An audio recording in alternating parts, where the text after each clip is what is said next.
Napakadaming nagbabash dun sa mga nagpapatupad ng batas regarding sa restaurant or paresan ni Diwata. Mga kapatid, may batas tayo. Yung batas na to, kailangan ipatupad ng LGU.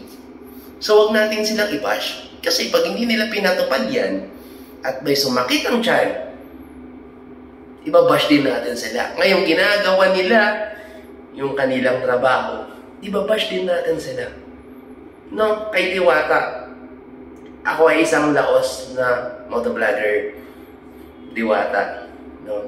Sa akin lang, pinapatupad lang nila yung tinadhana ng batas, no, regarding sa mga dokumento na kailangan mong i-provide before kaligal na makapagnegosyo ng kainan.